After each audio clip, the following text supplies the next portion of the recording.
తెలియజేస్తున్నాను. ఈ సమయంలో కొద్ది నిమిషాలు దేవుని వాక్యాన్ని అనుకుంటాము. యెషయా గ్రంథము 60వ అధ్యాయం 1వ వచనాన్ని చదువుకున్నాము. యెషయా గ్రంథము నీకు వెలుగు వచ్చి ఉన్నది, లెమ్ము తేజరిల్లుము, యెహోవా మహిమ నీ మీద ఉదయించును. చాలండి. ఇక్కడ దేవుని వాక్యం మనకు సెలవిస్తూ ఉంది. దేవుని మహిమ మన మీద ఉదయించాలి, దేవుని నామానికి మన ద్వారా మహిమ రావాలి. అదే దేవుని యొక్క ఉద్దేశము, దేవుని యొక్క చిత్తము కూడా అదే ఉన్నది. మనము వెలిగించబడిన వారిగా ఉండాలి, మనము ఉదయించే వారిగా ఉండాలి, మన ద్వారా దేవునికి మహిమ రావాలి. అందుకే దేవుని వాక్యం సెలవిస్తుంది, మేము తేజరిల్లుము అనే మాట మనకు కనపడుతుంది. ఇక్కడ ఉన్న ప్రతి ఒక్కరు కూడా తేజరిల్లాలి అనేది దేవుని యొక్క ఉద్దేశము. హల్లెలూయా.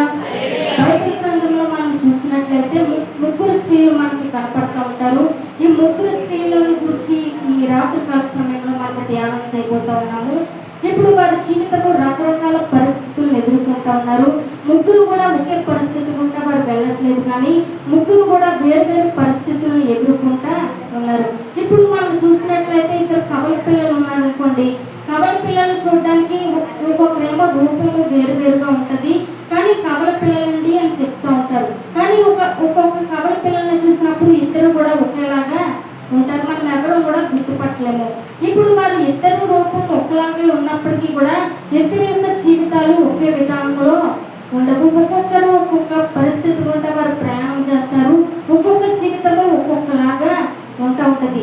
ఇప్పుడు మనం కూడా స్త్రీలుగా ఉన్నప్పుడు అందరిలాగే మనం కూడా ఉంటాం. మన పక్కింటోళ్ళ జీవితము వేరేలా ఉంటుంది, మన ఎదురింటోళ్ళ బ్రతుకు ఇంకోలా ఉంటుంది, మన జీవితము వేరేలాగా ఉంటుంది. అందరిది కూడా ఒకే ఆశీర్వాదము కాదు. మన సహోదరులది లేకపోతే మన అక్క చెల్లెళ్ళది అందరిది కూడా వేరుగానే ఉంటుంది. ఇప్పుడు ఈ ముగ్గురు స్త్రీలు కూడా వేరు పరిస్థితుల్లో వారు ప్రయాణాలు చేస్తా ఉన్నారు. ఇప్పుడు మన భక్తి ఎప్పుడు రుజువు చేయబడుతుంది అంటే మనం శ్రమల గుండా వెళ్తున్నప్పుడు మన యొక్క భక్తి, మన యొక్క నిజమైన విశ్వాసము ఎప్పుడు అంటే మనం శ్రమల గుండా వెళ్ళినప్పుడే మన యొక్క నిజమైన భక్తి, నిజమైన అసలైన విశ్వాసము రుజువు చేయబడతా ఉంటుంది. ఇప్పుడు ఈ ముగ్గురు స్త్రీలని మనం ధ్యానం చేస్తే వారు ఒక్కొక్కరు ఒక్కొక్క పరిస్థితి గుండా వెళ్తూ ఉన్నారు.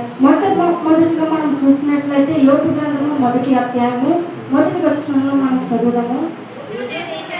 యూదు దేశమునందు యోబు అని ఒక మనుషుడు ఉండెను.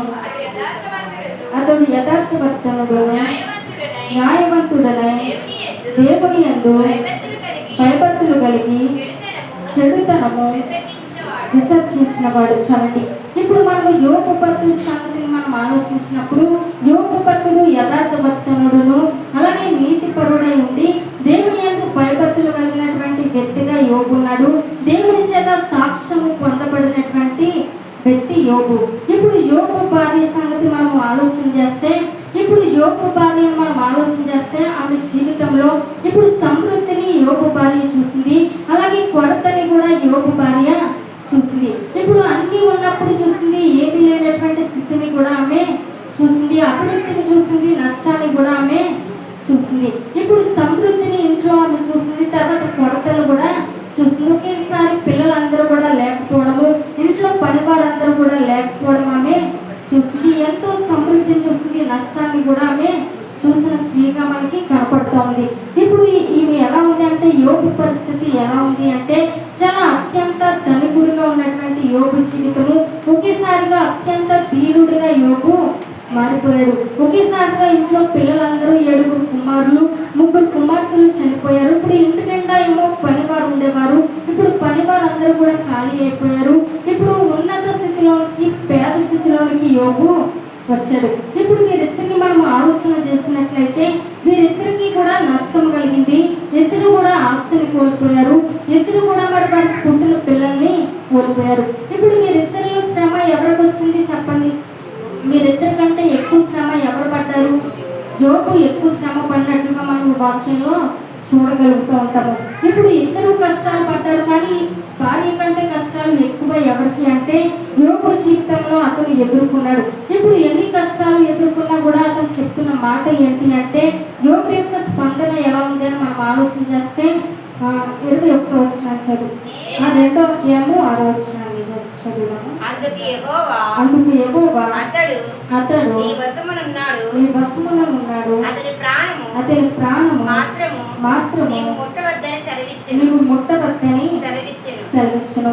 ఇప్పుడు పెద్దలకు మాట చెప్పారు ఏంటంటే, భర్త మీద ప్రేమ ఎప్పుడు బయటపడుతుంది అంటే కష్టాల్లో ఉన్నప్పుడు బయటపడుతూ ఉంటుందంట. ఇప్పుడు భర్త బాగా సంపాదిస్తూ ఉన్నప్పుడు, మంచిగా ఉద్యోగం చేసి ఇంటికి డబ్బులు తెస్తూ ఉంటే భార్య చాలా గొప్పగా పొగుడుతూ ఉంటుంది. నా భర్త ఇలాగా అలాగా అంత లేదు అని చెప్పి చాలా బాగా పొగుడుతూ ఉంటుంది. చాలా బాగా భార్య చూసుకుంటూ ఉంటుంది.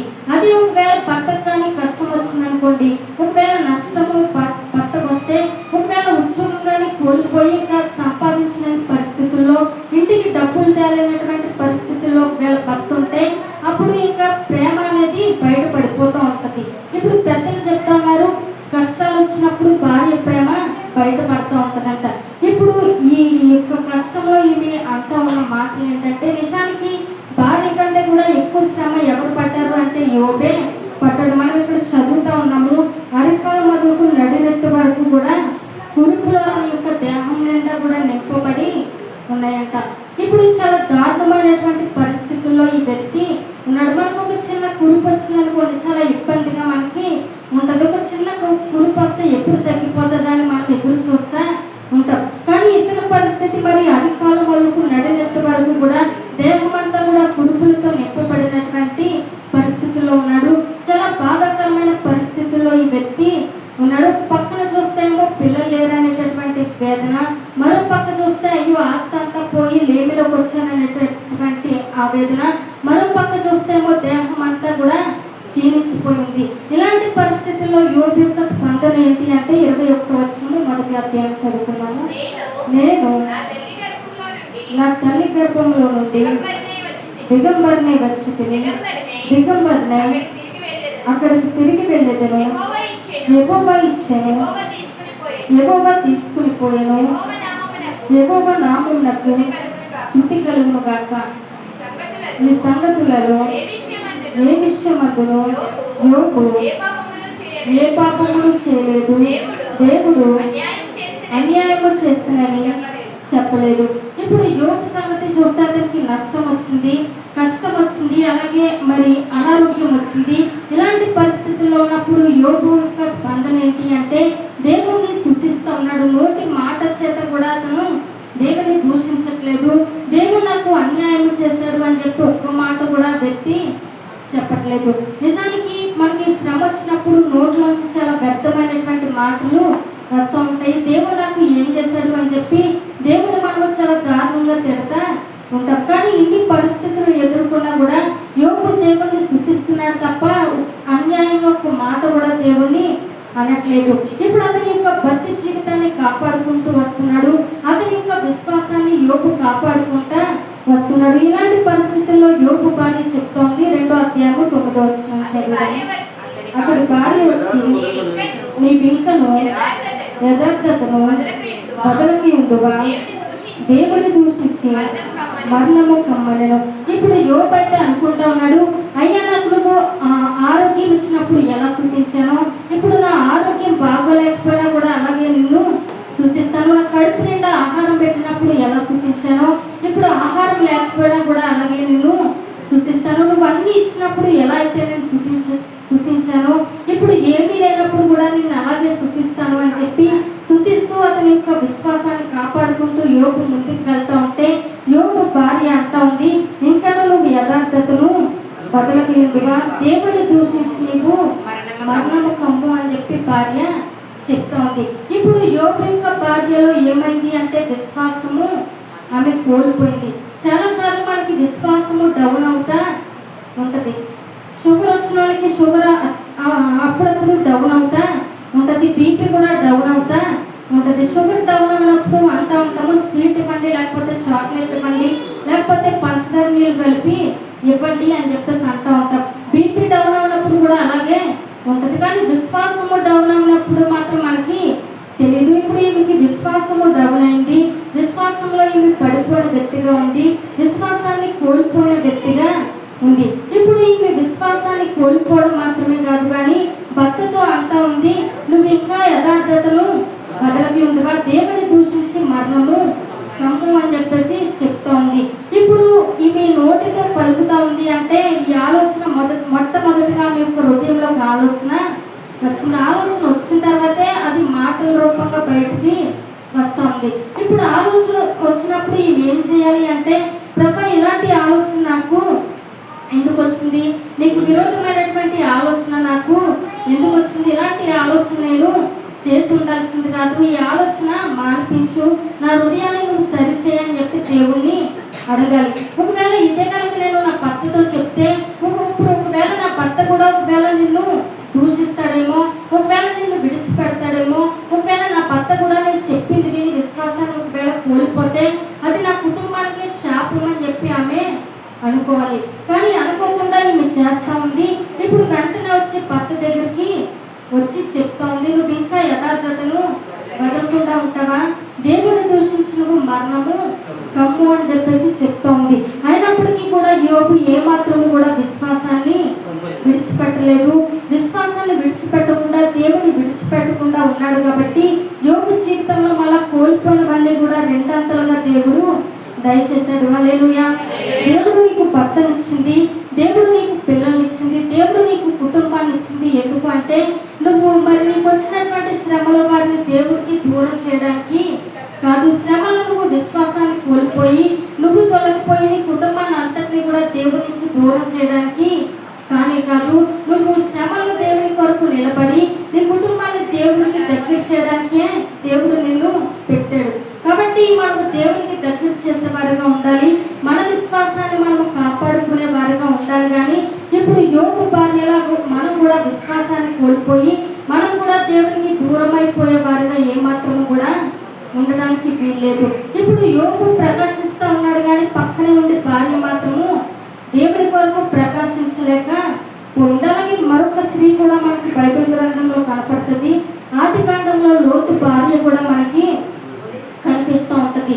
ఇప్పుడు అబ్రహాముకి దేవుడు చెప్పినప్పుడు, అబ్రహాము నీ బంధువుల్ని, నీ ఇంటి వారిని, నీ తల్లిదండ్రుల్ని అందరినీ కూడా నీ స్నేహితులు విడిచిపెట్టి నేను నీకు చూపించేటటువంటి దేశానికి వెళ్ళు అని చెప్పి అబ్రహాముకి దేవుడు చెప్పినప్పుడు అబ్రహాము దేవుని మాటకి లోబడి దేవుని మాటకి విధేయత చూపించి ఇప్పుడు తన ఇంటి వారిని, తల్లిదండ్రుల్ని, బంధువుల్ని అందరినీ కూడా విడిచిపెట్టి ఇప్పుడు ప్రయాణమై అబ్రహాము వెళ్తా ఉంటే లోతు అన్నాడు, అబ్రహాము నీతో పాటు నేను కూడా వస్తాను అని చెప్పేసి తన భార్యను తీసుకుని అబ్రహాముతో పాటుగా బయలుదేరి ఉన్నాడు. ఇప్పుడు వారిద్దరు కూడా బయలుదేరిన తర్వాత దేవుడు వారిద్దరిని కూడా ఆశీర్వదించాడు, ఇద్దరిని కూడా ఒకేలా ఆశీర్వదించాడు, ఇద్దరికి కూడా సమృద్ధిని దేవుడు ఇచ్చాడు.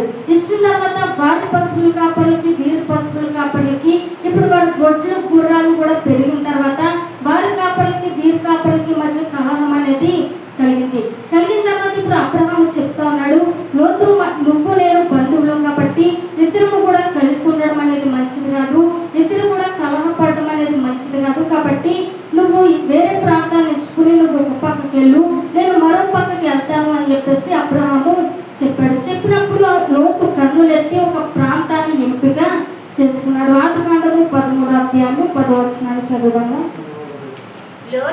లోతు తన కన్నులెత్తి యోర్దాను ప్రాంతం అంతటిని చూచెను. యెహోవా సొదొమ గుమొర్ర అను పట్టణములను నాశనము చేయకమునుపు సోయారుకు వచ్చు వరకు అదంతయు యెహోవా తోటవలెను ఐగుప్తు దేశము వలెను నీళ్లు పారు దేశమై ఉండేది. చాలండి.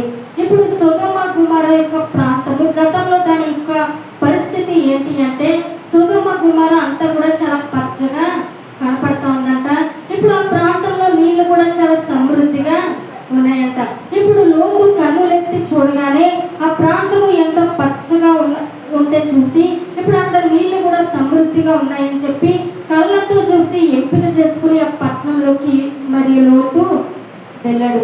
ఇప్పుడు కన్నులెత్తి ప్రార్థన చేయలేదు, ప్రార్థన చేయకుండా నిర్ణయం తీసుకుని అబ్బాయి ఇది దేవుని తోట వలె ఉందని చెప్పి లోతు తన భార్యతో కూడా వెళ్ళిపోయాడు. చాలా మంది నిర్ణయం తీసుకునేటప్పుడు ప్రార్థన లేకుండా మన కంటితో చూస్తే మనకు అందమైతే మనకు అందంగా కంటి కనపడితే దాంతోనే మనం నిర్ణయాలు తీసుకుని ముందుకి వెళ్ళిపోతా ఉంటాం. ఇప్పుడు పెళ్లి చూపులకి వెళ్ళామనుకోండి, పెళ్లి చూపులకి వెళ్ళిన తర్వాత అమ్మాయిని చూస్తూ ఉంటారు. చూసి వచ్చిన తర్వాత చుట్టుపక్కల ఉన్న వాళ్ళందరూ కూడా అడుగుతూ ఉంటారు,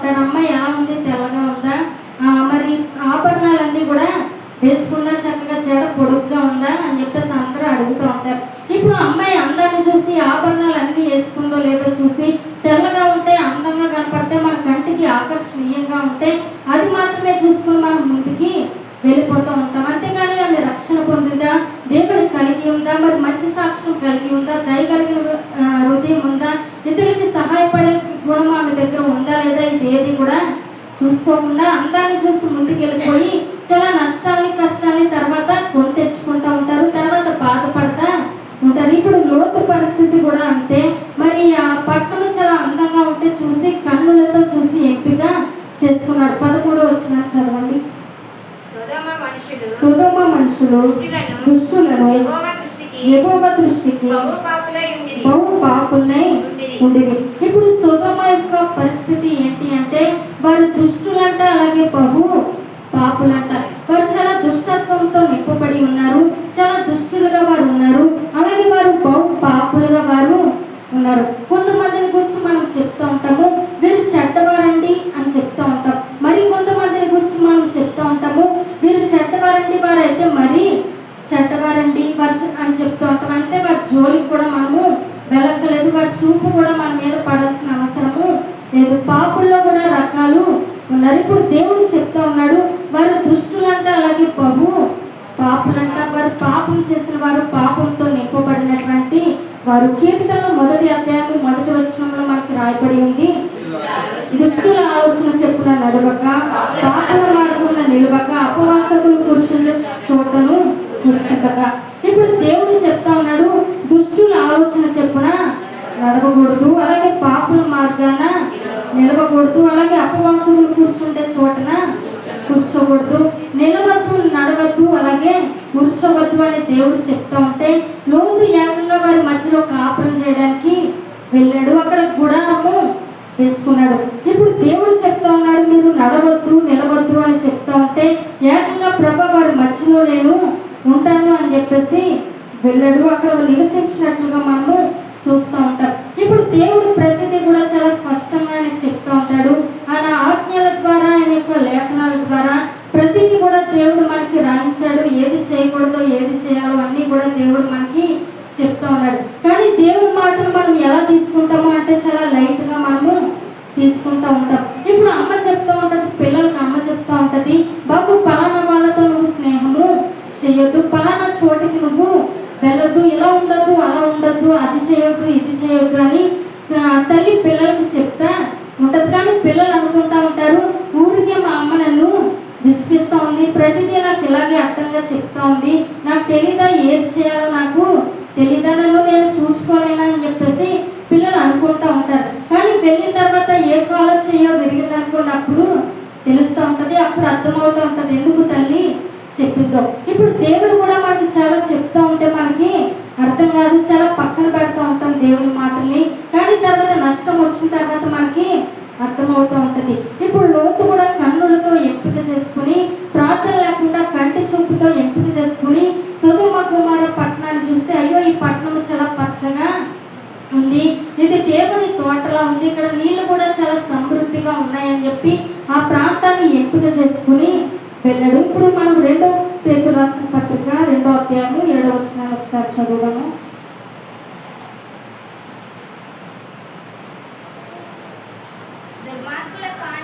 దుర్మార్గుల కామ వికారయుక్తమైన నడవడి చేత బహు బాధపడిన నీతిమంతుడకు లోతును తప్పించను.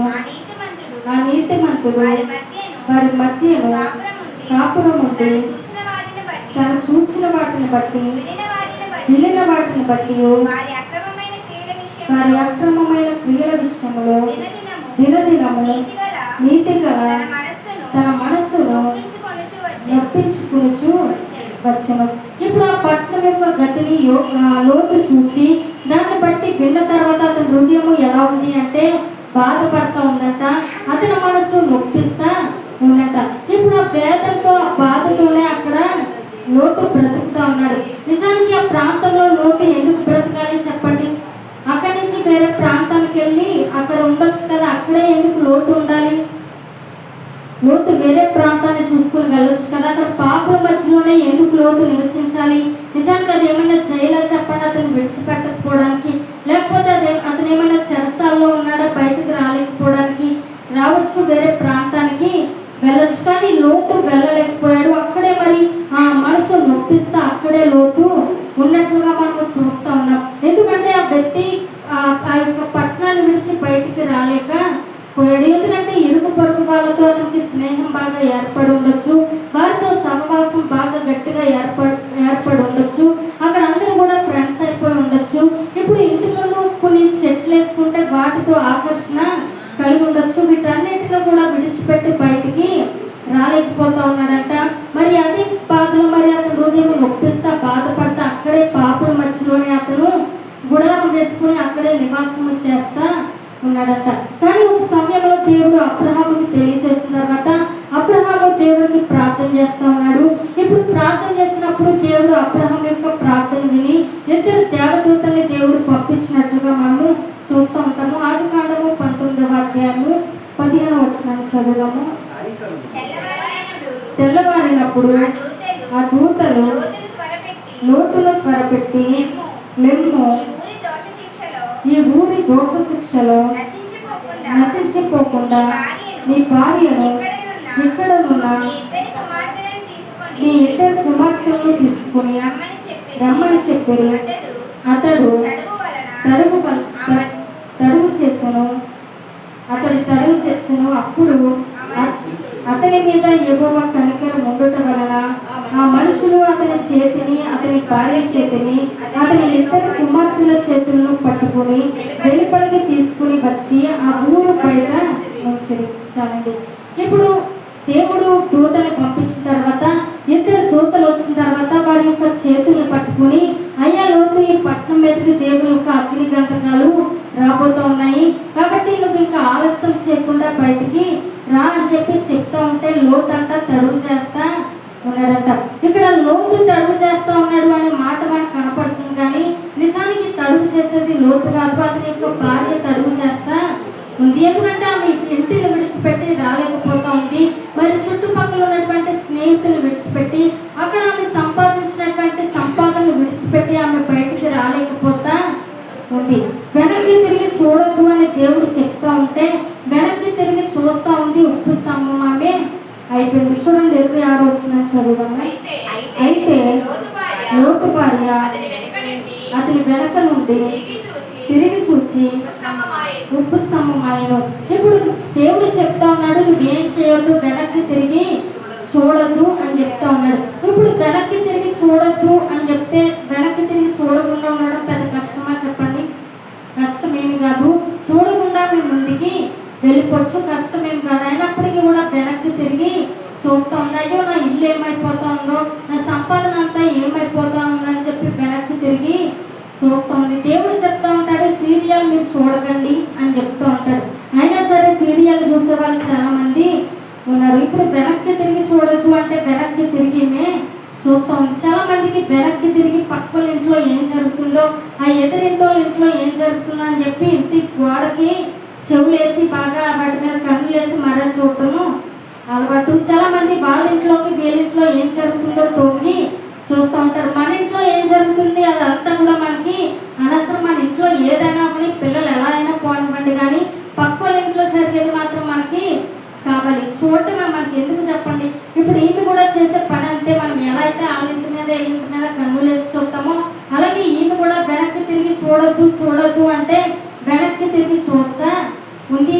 వెనక్కి తిరిగి చూస్తే ఉప్పు స్తంభం అయిపోయింది. కాబట్టి కూరలో ఉప్పు వేసేటప్పుడు మనం ఖచ్చితంగా ఎవరిని జ్ఞాపకం చేసుకోవాలంటే లోతు భార్యని మనము జ్ఞాపకం చేసుకోవాలి. ప్రభా నేను ఎలా ఉన్నా పర్లేదు కానీ లోతు భార్యలా మాత్రం నేను ఉండకూడదు, నా జీవితం అలా మాత్రం ఉండకూడదని దేవుడు మనం ఖచ్చితంగా అడగాలి. దేవుడు ఒక మాట చెప్తా ఉన్నాడు. లూకాసు వార్త 17వ అధ్యాయము 32వ వచనాన్ని ఒకసారి చదువుదాము.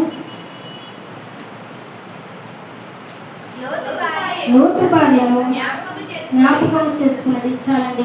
ఇప్పుడు దేవుడు చెప్తా ఉన్నాడు, లోతు భార్యని జ్ఞాపకము చేసుకోండి. ఎందుకు ఇవి ఏం మంచి కార్యాలు చేస్తుందని ఈమెని జ్ఞాపకం చేసుకోమని దేవుడు చెప్తా ఉన్నాడు. ఏమి మంచి కార్యాలు చేయలేదు, కానీ ఈమెను మనకు ఒక గుణపాఠంగా దేవుడు మన ముందు ఉంచి ఉన్నాడు. యోబు భార్యను జ్ఞాపకం చేసుకోండి, ఆమెలో మీరు ఉండొద్దు అని చెప్పి ఒక గుణపాఠానికి దేవుడు మనకి లోతు ఉన్నాడు. కాబట్టి ఈమె ఏం చేస్తుంది అంటే విశ్వాసంలో వెనక్కి తిరిగింది, పరుగులో ఈమె వెనక్కి తిరిగింది, విశ్వాసాన్ని కోల్పోయినటువంటి స్త్రీగా ఈమె ఉంది. ఇప్పుడు దూతలు వచ్చి తన యొక్క భర్తని లోతుని అలాగే వారి కుమార్తెల్ని చేపట్టుకుని తీసుకుని వెళ్ళారు. కానీ ఈమె మాత్రం ఉప్పు స్తంభం అయిపోయింది. అలాగే మరి లోతుకి కుమారులు కూడా ఉన్నారంట. వారిని గురించి బైబిల్ గ్రంథంలో రాయబడలేదు, కానీ అతనికి కుమారులు కూడా ఉన్నారంట. వారు కూడా ఏమయ్యారు అంటే లోకంలో కలిసిపోయారు. వారు కూడా మరి సోయర్కి వారు కూడా వెళ్ళలేకపోయారు. తల్లిలాగే వారు కూడా లోకంలో కలిసిపోయినట్లుగా మనము చూస్తూ ఉన్నాం. ఈమెను బట్టి పిల్లలు కూడా చెడిపోయారు. ఇప్పుడు దేవుడు నీకు పిల్లలు ఇచ్చాడు అంటే పిల్లలు కంటే సంబరం కాదు, కానీ నాకు 3 పిల్లలండి 2 పిల్లలండి అని చెప్తూ ఉంటారు. పిల్లల కంటే సంబరం కాదు, కానీ వారిని దేవుడి కొరకు నువ్వు పెంచాలి. నువ్వే ఒక మాదిరికరమైన స్త్రీగా ఇంట్లో నీవు ఉండాలి. నీ కుమార్తెలైనా ఒకవేళ కుమారులైనా ఎవరు దేవుడు నీకు ఇచ్చినా కానీ వారి ముందు నువ్వు మాదిరికరంగా ఉంటే, వారి ముందు నువ్వు విశ్వాసం కలిగి ఉంటే, వారి ముందు నువ్వు భక్తి కలిగి జీవిస్తే నీ భక్తి జీవితమే నీ పిల్లల్లోకి వస్తుంది.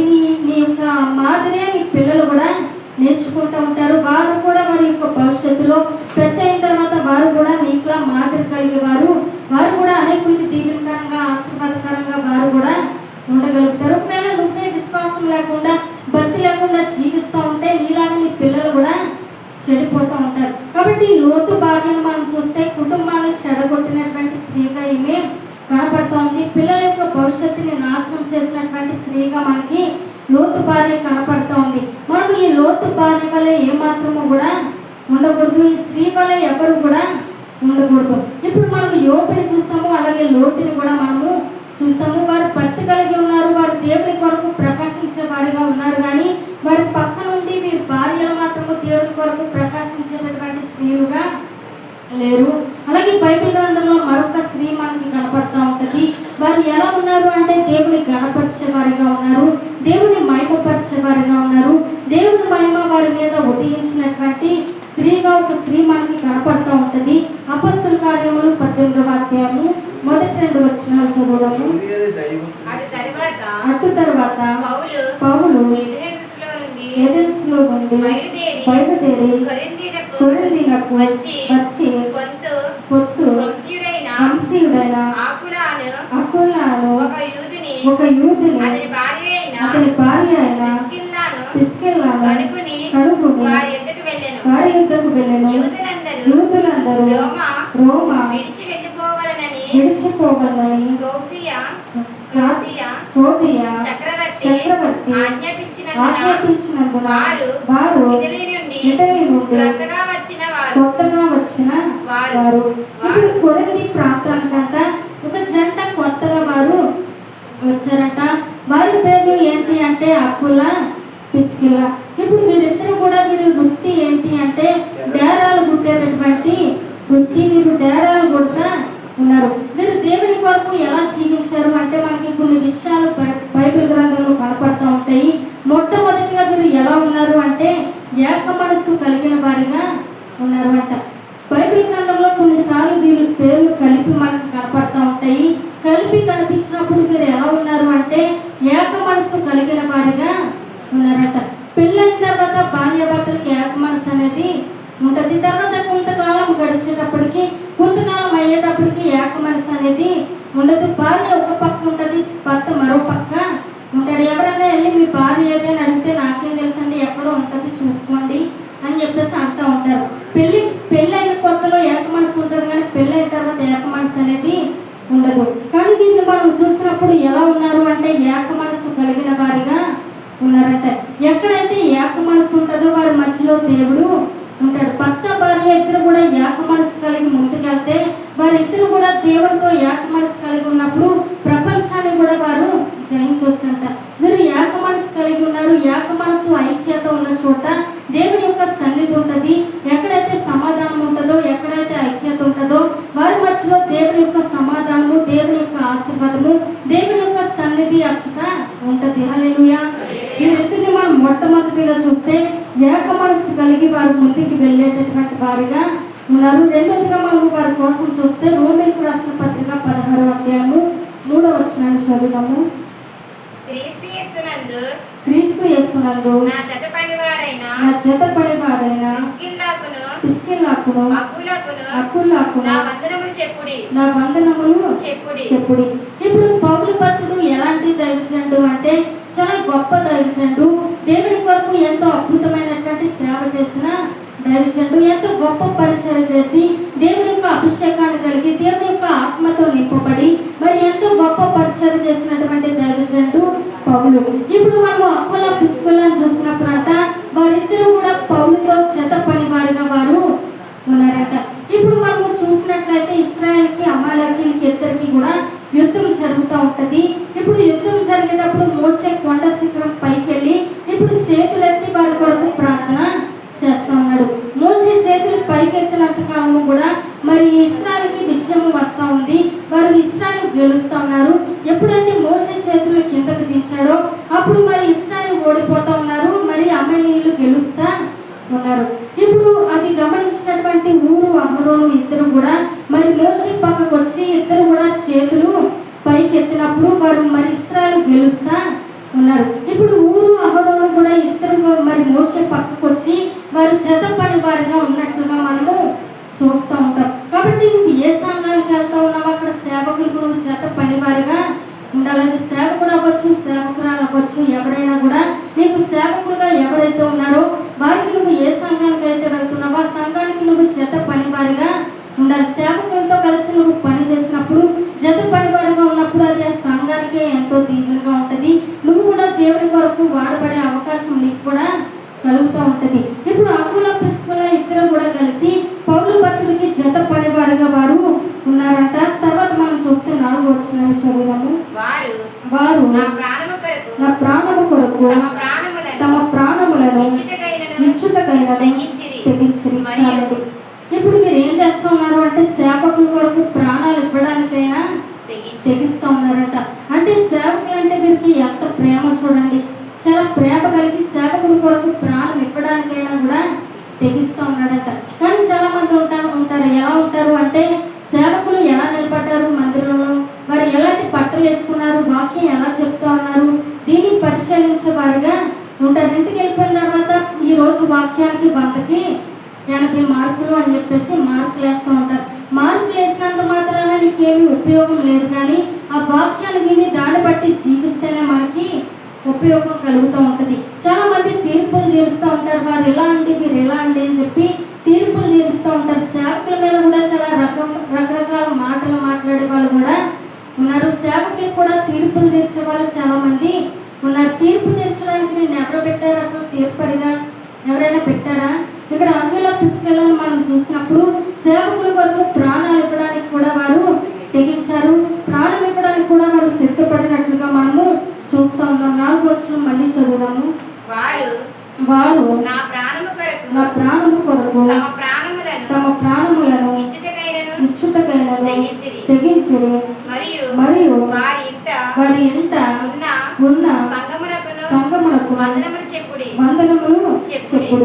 వారి ఇంట్లోనే సంఘం అనేది ఉన్నట్టు. ఇప్పుడు దైవజనుడికి వారి ఇంట్లోనే సంఘం పెట్టడానికి, వారి ఇంట్లోనే మందిరం పెట్టడానికి వారు అవకాశాన్ని ఇచ్చారంట. దేవుడి యొక్క ప్రజల కొరకు వారి ఇంటి తలుపులను తెరిచిన వారిగా మనము చూస్తూ ఉన్నాం. ఈ రోజుల్లో అయితే మందిరాలు ఉన్నాయి. ప్రతి గ్రామానికి కూడా 3-4 మందిరాలు ఉంటా ఉన్నాయి. దేవుని ఆరాధించుకోవడానికి మనకు మందిరాలు ఇప్పుడు ఉన్నాయి. కానీ అప్పట్లో అయితే మందిరాలు లేవు. కానీ ఇంట్లో దగ్గరే ప్రార్థన పెడతా ఉండేవారంట. నాన్నగారు యొక్క సేవా పరిచర్య ప్రారంభ దినాల్లో కూడా మరి అప్పుడు కూడా మనకి మందిరం ఎంతనే లేదు, తర్వాత కట్టారు. కానీ అప్పుడు మరి ఇంట్లో దగ్గర నాన్నగారు కూడా ప్రార్థన పెడతా ఉండేవారంట. రేఖక్క గారి ఇంటి దగ్గర, పద్మమ్మ గారి గృహంలో, అలాగే మరి రత్నమ్మ గారి గృహంలో ఇలా అడుగుల మీద ప్రార్థనలు పెడతా ఉండేవారంట. ఆ రోజుల్లో సేవ చేయడం అనేది చాలా కష్టమైనటువంటి పరిస్థితి. ఎండకైనా వర్షం వచ్చినా తడిసైనా ఎండైనా కూడా గృహాల దగ్గరే అడుగుల మీదనే ప్రార్థనలు పెట్టుకుంటా ఉండేవారంట. నిజానికి అప్పట్లో మరి విశ్వాసం కూడా రావడం అంటే చాలా కష్టమైనటువంటి పని. ఇప్పుడైతే అందరూ దేవుడిని నమ్ముతున్నారు. కానీ అప్పట్లో దేవుడిని నమ్మడానికి కూడా ఇష్టపడుతూ ఉండేవారు. నాకు నాన్నగారు చెప్తూ ఉండేవారు, ఆ రోజుల్లో ఈ ప్రాంతానికి వచ్చినప్పుడు మరి కొంతమంది గృహాలకి వెళ్తూ ఉన్నప్పుడు మేము పాస్టర్ గారు అండి దేవుడు పరిచయం చేయడానికి వచ్చాము, దేవుడు మాటలు చెప్తామని ఇంట్లోకి వెళ్తూ ఉండేటప్పుడు కొంతమంది అనేవారంట, దేవుడు అంటే మాకు ఇష్టం ఉండదండి, మీరు మాకేమీ చెప్పొద్దు,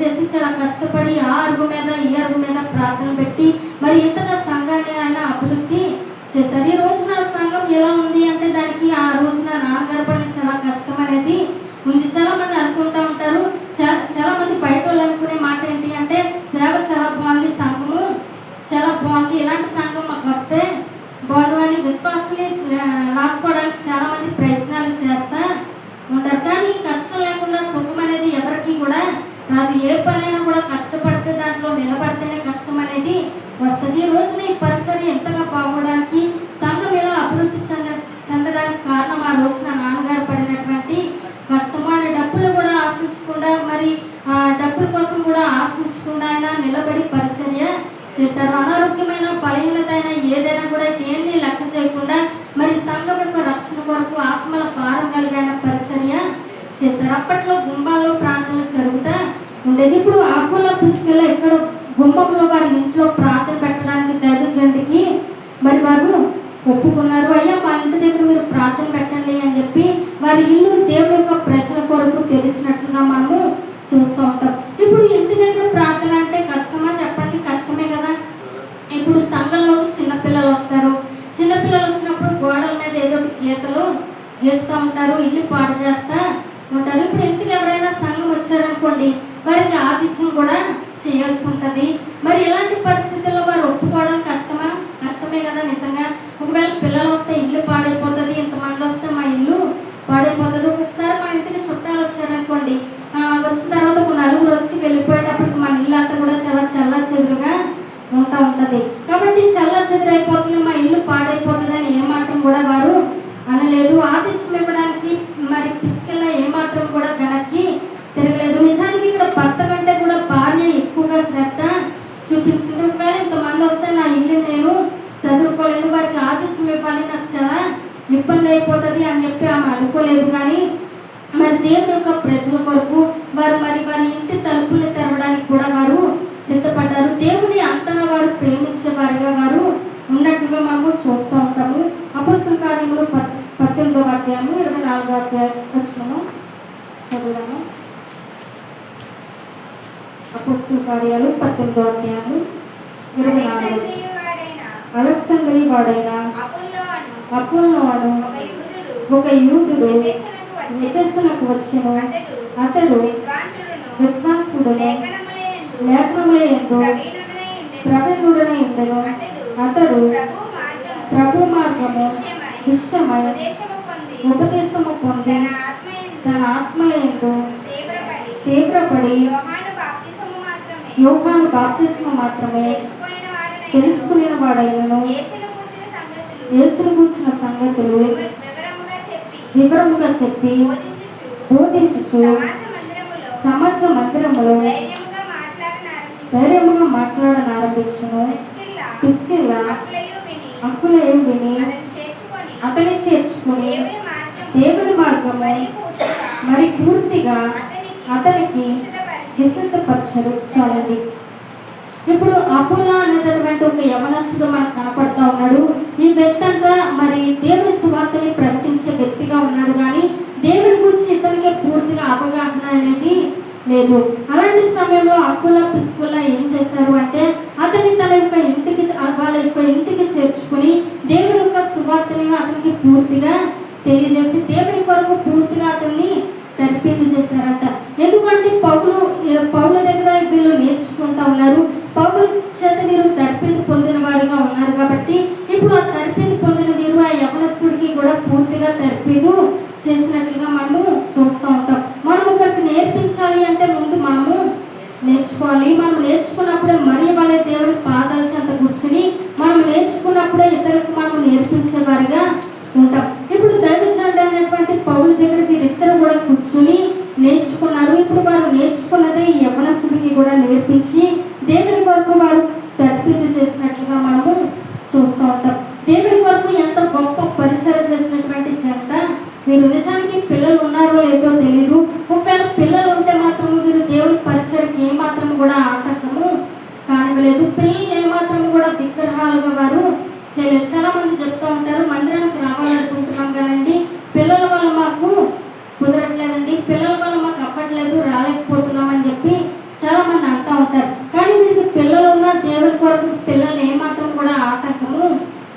ఆగలేదు. వారు దేవుని పరిచర్య చేస్తూనే ఉన్నారు. పిల్లలు ఉన్న ఒకవేళ పిల్లలతోనే నువ్వు దేవుణ్ణి సేవించాలి. యెహోషువ అంటున్నాడు, నేను నా ఇంటి వారు యెహోవాను సేవించడము.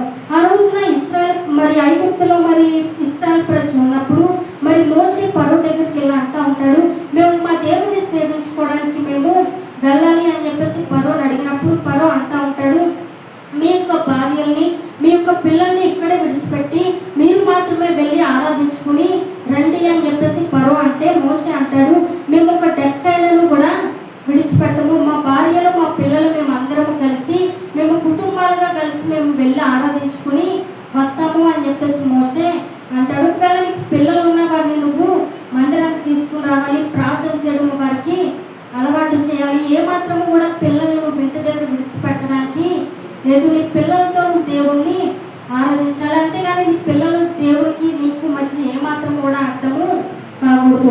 వీరికి పిల్లలు ఉన్నా కూడా ఏమాత్రము కూడా అర్థం అనేది లేదు. ఒకవేళ లేకపోయినా కూడా మీరు మాకు పిల్లలు ఇవ్వలేదు కదా ప్రభా, మాకు కార్యము చేయలేదు. చాలా మంది అంటూ ఉంటారు, ప్రభా నిన్ను ఆరాధించాలంటే మాకు కార్యాలు చేయాలి, నువ్వు ఈ కార్యం చేయలేదు కాబట్టి నిన్ను మేము స్తుతించము, మందిరానికి రాము అని చెప్పేసి అంటూ ఉంటారు. కానీ ఒకవేళ పిల్లల గురించి ఇక్కడ రాయపడలేదు. ఒకవేళ పిల్లలు లేకపోయినా కూడా నువ్వు మాకు పిల్లలు ఇవ్వలేదు కాబట్టి నిన్ను మేము ఇంకా ఆరాధించము అని చెప్పేసి అనలేదు. పిల్లలు లేకపోయినా కూడా నిన్ను మేము స్తుతిస్తామని దేవుడి కొరకు ముందుకెళ్ళిన వారిగా కనపడుతూ ఉంటుంది. బైబిల్ గ్రంథంలో వీరి పేర్లు 6 సార్లు బైబిల్ గ్రంథంలో రాయబడి ఉన్నాయి. ఇతర పేర్లు కూడా 6 సార్లు ఉంటే కొన్నిసార్లు ముందుగా ఎవరి పేరు ఉంటుంది అంటే పిస్కుల పేరు ముందు కనపడుతూ ఉంటుంది, ఆ తర్వాత అక్కుల పేరు మనకి కనపడతా ఉంటుంది. ఇప్పుడు ఎక్కడైనా భర్త పేరు ముందు చెప్పాలి, భార్య పేరు తర్వాత చెప్పాలి. అంతేగాని ముందు భార్య పేరు చెప్పాలి. ఎక్కడైనా భర్తలకి గౌరవం ఉంటుంది, తర్వాతే భార్యకి గౌరవం, అంతే తప్ప భార్యను ఎప్పుడు కూడా ముందు పెట్టరు. కానీ వాక్యంలో మనం చూస్తే పిస్కిలానే దేవుడు ముందు పెట్టాడు, ఆ తర్వాత భర్త పేరు అక్కుల పేరు తర్వాత రాసినట్లుగా మనము చూస్తూ ఉంటాం. ఎందుకు దేవుడు ఈమెకి ఇంత ప్రాధాన్యత ఇచ్చాడు అంటే మరి భర్త కంటే కూడా ఎక్కువ సేవ ఈమె చేసింది, భర్త కంటే కూడా ఎక్కువగా ఈమె దేవుడిని గణపరిచినట్లుగా మనము చూస్తూ ఉంటాం. ఈ స్త్రీ భర్తతో పాటుగా ఉండి భర్త పక్కన నుండి దేవుడి కొరకు ప్రకాశించినటువంటి స్త్రీగా మనము చూస్తూ ఉంటాం. మన శ్రమ అయినా కష్టమైనా ఏదైనా కూడా దేవుడి కొరకు మనము ప్రకాశించే వారిగా ఉండాలి. ముందు మనము ఇద్దరు స్త్రీలు చూస్తాము, వారి భర్తలు కలిగిన వారే కానీ భార్యలు మాత్రము ప్రకాశించేటటువంటి స్త్రీలు కాదు. ఇక్కడ మనం ఈమెను చూస్తే మరి అక్కుల పిస్కిలని చూస్తే వారు దేవుని గణపరిచిన వారిగా ఉన్నారు, భర్తతో పాటుగా ఉండి ప్రకాశించినటువంటి స్త్రీగా మనకి కనపడుతూ ఉంది. కాబట్టి మనం కూడా దేవుడి కొరకు ప్రకాశించే వారిగా ఉండాలి. నువ్వు దేవుడు నిన్ను ఎందుకు సృష్టించాడు అంటే నువ్వు జ్యోతి వలె వెలుగుతూ అనేకులను నువ్వు దేవుని కొరకు వెలిగించాలి. నువ్వు దేవుడి చెంతకు వస్తూ అనేకులను దేవుడి తట్టు నువ్వు తిప్పాలి అని చెప్పి దేవుడు నిన్ను సృష్టించాడు. కాబట్టి మనం అందరము కూడా జ్యోతుల వలె వెలుగుతాం కాక, దేవుడి కొరకు మనము ప్రకాశించడం కాక, దేవుడి మహిమ మన మీద ఉదయించడం కాక, దేవుడి కొద్ది మాటలు దీవించడం కాక, అందులో లేచి నిలబడి ప్రార్థన